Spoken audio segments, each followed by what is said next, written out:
Japanese to Korean mulit si Suki, mga master, no?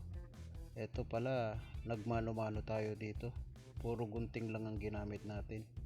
Hindi tayo gagamit ng clipper. Puro gunting lang tayo mano-mano, masuki, no? Mga idol. Yan na. Puro bawas lang tayo para kay Suki. Itong buhok niyang pagka-texture, mga master, no? Maganda ang pagkakatubo, makapal, nabagsak. Tamang-tama sa Korean hairstyle. Japanese siya pero Korean mulit ang pinagupit ni Suki. Dumayo pa from Tondo. Eto, mag-point cutting tayo dito, mga master, no?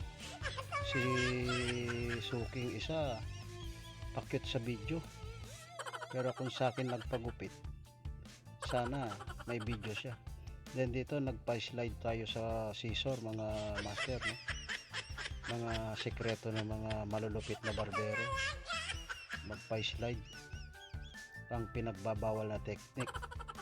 Then dito nag-point cut tayo sa part ng bangs para mag-layered, para maganda ang texture niya, mga master, no? Eto, inaayos na ni master ang buhok ni Japanese. Gwapong gwapo, bagay na bagay ang mulit Korean style ni Suki, no? Hindi na siya Japanese, Korean look na siya ngayon dahil sa gupit na mulit Korean style. Napakagwapo ng bata ko, ang lakas ng dating, gwapo talaga ni Suki. Yan, si Puging Pugi na. Thanks for watching.